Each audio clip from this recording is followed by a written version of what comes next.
Un curso de milagros, capítulo 19. 2. El pecado en contraposición al error.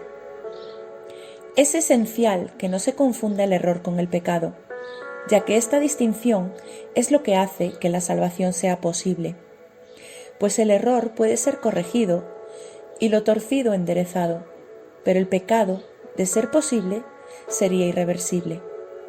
La creencia en el pecado está necesariamente basada en la firme convicción de que son las mentes y no los cuerpos las que atacan, y así la mente es culpable y lo será siempre, a menos que una mente que no sea parte de ella pueda darle la solución. El pecado exige castigo del mismo modo en que el error exige corrección.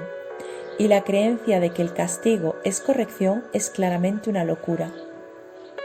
El pecado no es un error, pues el pecado comporta una arrogancia que la idea del error no posee. Pecar supondría violar la realidad y lograrlo. El pecado es la proclamación de que el ataque es real y de que la culpabilidad está justificada. Da por sentado que el Hijo de Dios es culpable y que por lo tanto ha conseguido perder su inocencia y también convertirse a sí mismo en algo que Dios no creó. De este modo, la creación se ve como algo que no es eterno y la voluntad de Dios como susceptible de ser atacada y derrotada. El pecado es la gran ilusión que subyace a toda la grandiosidad del ego, pues debido a él, Dios mismo cambia y se le priva de su plenitud.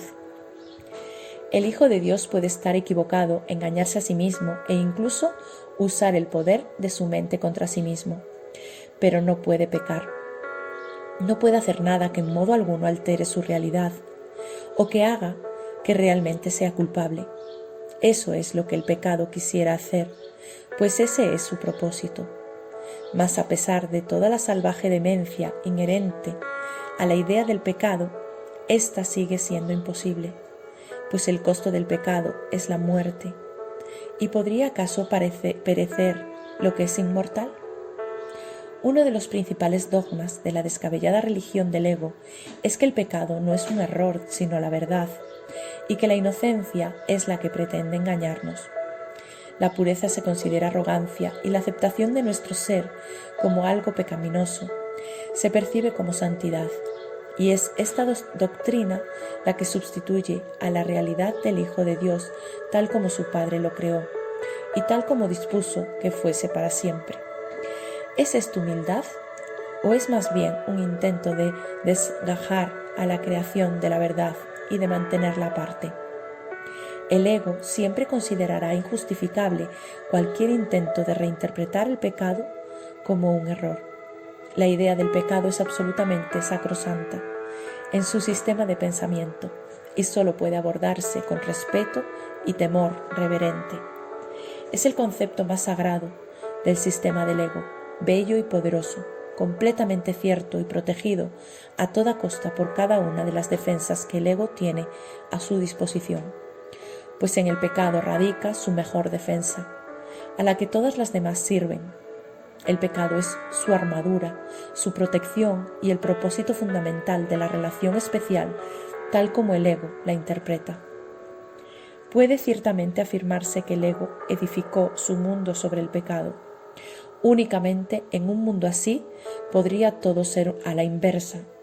Esta es la extraña ilusión que hace que las nubes de la culpabilidad parezcan densas e impenetrables. La solidez que los cimientos de este mundo parecen tener descansa en ello, pues el pecado ha hecho que la creación de ser una idea de Dios pase a ser de la corrupción, pase a ser un ideal del ego, un mundo que él rige, compuesto de cuerpos inconscientes y capaces de caer presa de la corrupción y decadencia más absoluta. Si esto es un error, la verdad puede deshacerlo fácilmente, pues todo error puede ser corregido solo con que se le permita a la verdad juzgarlo. Pero si al error se le otorga el rango de verdad, ¿ante qué se podría llevar? La santidad del pecado se mantiene intacta debido únicamente a este extraño mecanismo.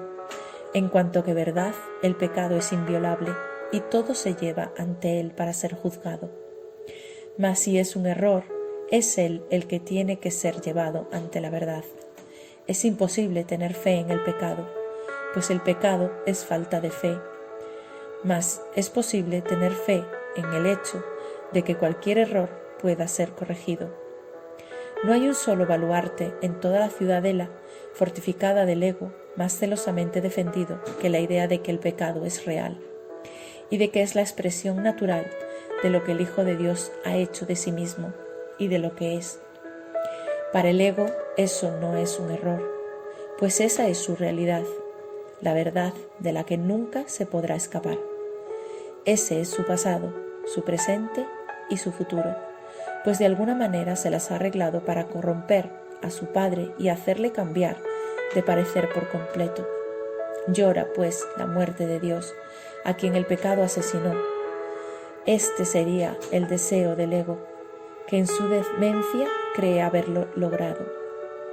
¿No preferirías que todo esto no fuese más que una equivocación completamente corregible y de la que fuese tan fácil escapar que rectificarla totalmente sería tan sencillo como atravesar la neblina y llegar hasta el sol? Pues eso es todo lo que es. Quizá te sientas tentado de coincidir con el ego en que es mucho mejor ser pecador que estar equivocado, mas piensa detenidamente antes de permitirte a ti mismo tomar esa decisión. No la tomes a la ligera, pues es la elección entre el cielo y el infierno.